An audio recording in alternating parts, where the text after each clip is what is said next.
저에게 누군가가 한국인에게 영어가 무엇이라고 묻는다면 처음부터 끝까지 해석이라고 말할 거예요. 해석이 정확하고 빠르게 되면 리스닝도 되고요. 정확하고 빠른 해석으로 인풋이 넘치면 결국 스피킹도 됩니다. 하지만 여러분, 저 포함 많은 학생들이요, 이 해석이라는 것을 조금 간과하는 경향이 있어요. 근데 그게 무엇 때문이냐면 우리가 학교 다닐 때 중간고사, 기말고사, 수능, 그리고 요즘은 아니지만 나이 드신 분들은 아실 거예요. 예전에 토익 시험까지 우리에게 해석이라고 하는 건요, 대충 분위기만 파악을 해가지고 대충 뭐 이런 느낌? 이런 것만 파악을 해서 우리의 목적은 그 문장을 정확하게 해석하는 게 아니고 문제를 푸는 것이었어요. 그렇기 때문에 우리가 이제 정확한 해석이라는 걸 간과를 했는데요. 하지만 여러분, 이 해석이 안 되면 결국에는 인풋이 안 된다는 얘기고, 인풋이 안 된다는 얘기는 결국에는 리스닝도 불가능하다는 얘기고, 그 얘기는요, 나중에 스피킹을 할 때 꺼낼 재료가 없다는 말이 되기도 해요.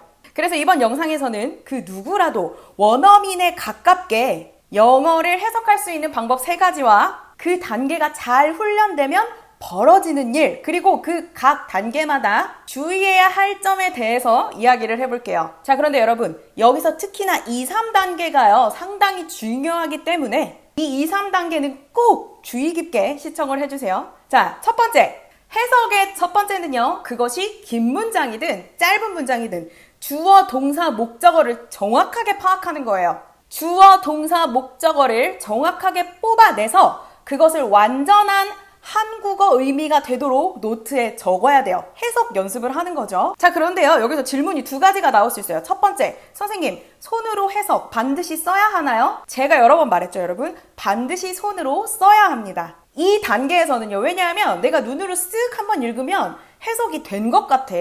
하지만 그것을 손으로 딱 써보면 막히는 부분이 나와요. 그것이 바로 나의 취약점이고요. 그것을 교정해 나가는 게 즉 우리의 언어 학습이 되는 거니까요. 자, 그리고 2번째, 선생님, 영어 어순대로 써야지. 동사 있다, 목적어를 이렇게 영어 어순대로 써야지 왜 한국어 문장으로 완벽하게 써야 하나요? 자, 여러분, 이건 2가지 이유가 있는데요. 첫 번째는요, 영어 어순으로 우리말을 나열한 건요, 그건 단어의 나열이지 의미를 가진 문장이 아니에요. 그리고 2번째, 이렇게 해석을 해버리면 앞에 있는 내용을 잊어버리기 때문에 이것 역시나 내 안에 인풋으로 작용하는 해석 연습이 아닌 거죠. 자, 그럼 이 문장 한번 보실게요. 자, 이 문장 보고 그냥 대충 뮤지엄이, 하우스, 집, 뭐 페인팅스 대충 19세기, 그러니까 뭔가 19세기 뮤지엄 집? 이렇게 해석을 하면 절대 안 되고요. 여기서 주어, 동사, 목적어 정확하게 파악해야 되죠. 박물관은 houses, 소장한다, 소장하고 있다, paintings, 그림들을. 이렇게 주어, 동사, 목적어를 정확하게 뽑아주세요. 자, 그리고 이것이 아무리 긴 문장이라 하더라도 주어, 동사, 목적어를 정확하게 뽑아서 한국어 어순에 맞춰서 연습을 하게 되면요, 이것은 이제 우리의 완벽한 1단계 해석 연습이 됩니다. 자, 그래서요, 이 1단계를 반복하다 보면 처음 만나는 구조의 문장은 정말 더듬더듬 그것을 쓰는데 굉장히 오랜 시간이 걸리는데요, 이 비슷한 구조의 문장을 2번째 만났을 때는 훨씬 빨라지는 것을 느낄 수 있습니다.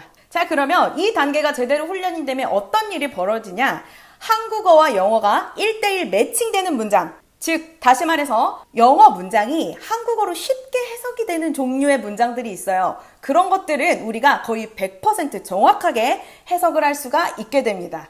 하지만 여러분, 영어와 한국어가 이렇게 정확하게 1:1 매칭되는 문장은 그렇게 많지 않아요. 한 30-40%? 그거보다 더 적을 수도 있고요. 자, 그럼 이제 2단계로 넘어갑니다. 바로 이 부분을 보완하기 위해서죠. 해석 연습 2단계는요, 바로 이 한국어로 1:1 매칭이 안 되는 부분을 풀어서 해석하기 연습이에요. 사실 여러분, 이 부분이 정말 관건이라서 제가 그 스피킹 수업에서 이 부분은 따로 다룰 정도로 정말 중요한 부분이에요. 자, 그러면 우리가 이제 해석 연습을 하는 그 과정에서 한국어와 영어가 1:1 매칭되지 않는 그 부분, 그것을 어떻게 풀어서 해석을 해야 하는지, 도대체 우리가 어느 부분에서 어려움을 느껴서 실수를 하는지 3가지로 나눠서 말을 해볼게요. 이 3가지는요, 우리 학생들이 정말 많이 하는 실수고 이것 때문에 어느 순간 실력이 정체돼서 늘지를 않아요. 자, 그러면 첫 번째, 우리가 알고 있다고 생각하는 전치사의 오해석. 자, 여러분 이 문장 한번 보실게요. He assisted me with the report.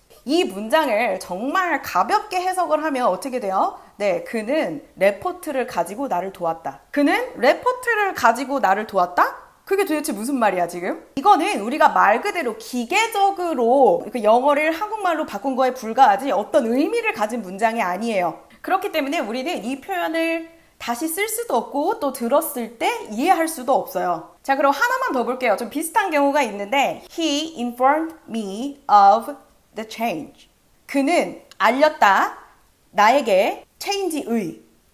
이렇게 해석하시는 분들도 굉장히 많아요. 하지만 다시 한번 이렇게 해석을 하게 되면 그건 정말 기계적으로 한국말로 바꾼 거에 불과하고 어떤 의미를 가진 한국어 문장이 아니죠.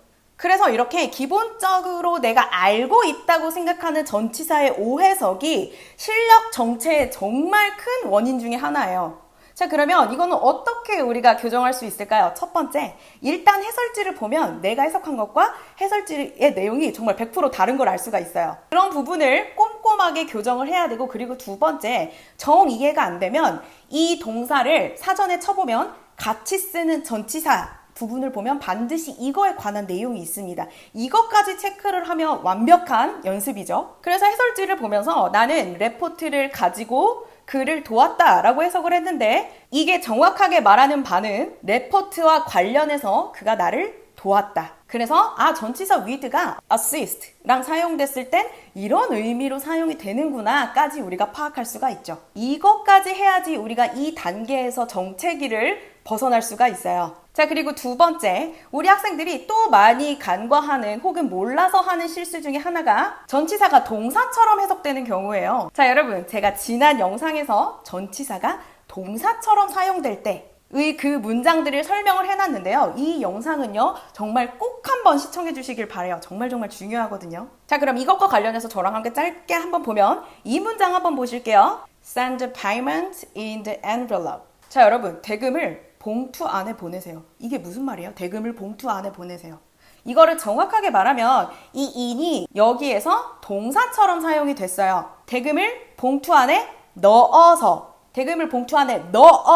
보내세요. 이렇게 해석이 됐다는 거죠. 그래가지고 제가 지금 이 영상에서는 짧게 말하고 지나가지만 이 부분은요 정말 중요한 단계이기 때문에 이 영상 다시 한번 꼭 시청해 주시길 바랄게요. 자, 그러면 첫 번째, 알고 있다고 생각하는 전치사의 오해석, 그리고 두 번째, 전치사가 동사처럼 해석될 때의 오해석, 마지막으로 전치사는요 어떤 과정의 가장 마지막 결과를 나타낼 때도 있습니다. 자, 그래가지고 이게 이제 한국말로는 전혀 표현이 안 되기 때문에 우리가 해석 연습에서 간과를 하는데요. 자, 여러분 이 문장 한번 보실게요. He walked to the station. 이거를 거의 학생들은 어떻게 해석을 하냐면 그는 역으로 걸었다.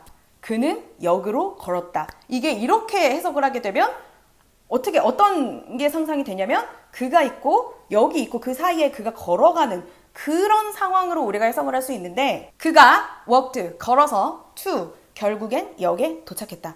끝에 가서 역에 도착했다 라는 의미예요. 그가 걸어서 역에 갔다. 그가 걸어서 역에 도착했다. 자, 이것과 비슷하게 제가 예전에 설명한 적이 있었죠. He drove to the station. He drove to the station 이라고 하면 그는 운전을 해서 역에 도착했다 라는 의미가 되죠. 그는 역으로 운전하는 중이다 라는 의미가 아니에요. 자, 이렇게 전치사가 그 과정이 아니고 그 동작이 나타내는, 그 동작이 야기한 가장 마지막 결과를 나타내는 부분에서 우리가 굉장히 오해석을 많이 하는데요. 그래서 여러분, 우리 이 세 가지 오해석은 우리가 어떻게 교정을 할 수가 있냐면요, 굉장히 간단해요. 일단 해설지를 보면, 정확한 번역이 돼 있는 해설지를 보면 100% 교정이 됩니다. 단 이거는 누가 말해주기 전에는 보이지 않거든요.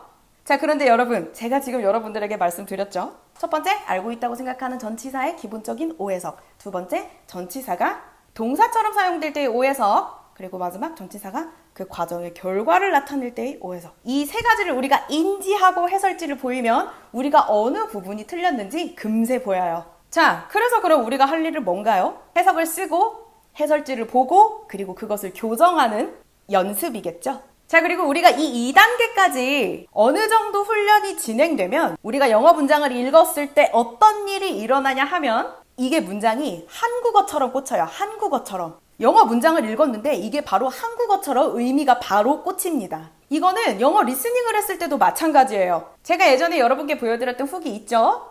이분처럼 리스닝을 들어도 영어 텍스트를 읽어도 이게 한국말처럼 꽂히면서 이해가 되는 그런 상황이 됩니다. 자, 그럼 여러분 이 수준에서 한 단계 더 나아간 이 3단계는 바로 무엇일까요? 이 3단계는 바로 심층 의미로 받아들이기예요. 3단계 뭐라고요? 심층 의미로 받아들이기. 이 문장 한번 보실게요. 자, 이 문장에서 정말 질문이 어마어마하게 나왔어요. 일단 해석을 한번 해볼게요. 공항 운영이 언제 정상으로 돌아올지는 it remains to be seen.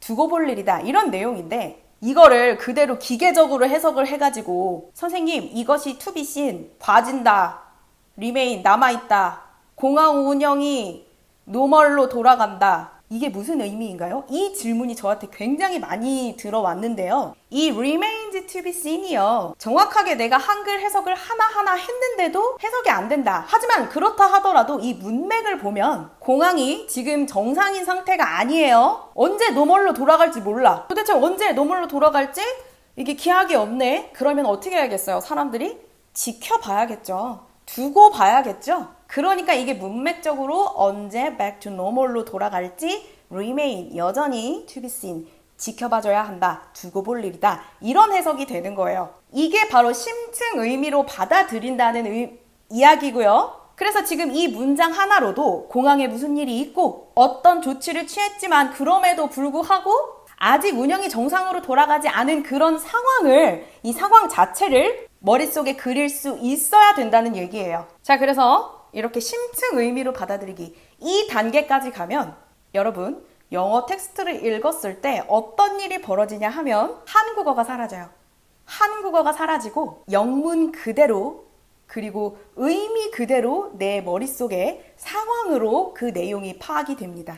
자, 여러분 정말이지 이렇게 3단계를 거쳐서요. 탄탄한 인풋이, 리딩 인풋이 내 안에 쌓이면 그 학생은 정말이지 제가 이 스피킹에 관련해서는 조금만 저의 티칭 스킬을 발휘해서 툭툭 건드려주면 이게 정말 무슨 이걸 좀 이렇게 뭐지? 제가 교회는 안 다니지만은 방언처럼 튀어나온다고 해야 될까요? 네, 그만큼 실력 향상 속도가 굉장히 빠른 걸 여러 번 경험을 했어요. 자, 여러분 영어의 처음과 끝은 뭐라고요? 정확한 해석. 정확한 해석, 그리고 더 나아가서 무슨 해석? 빠른 해석.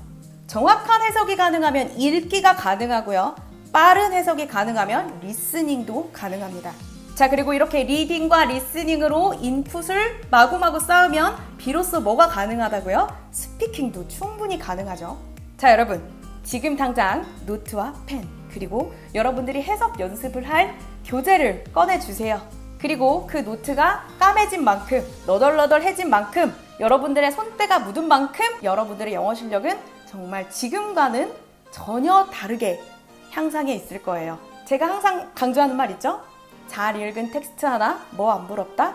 열 어학연수 안 부럽다.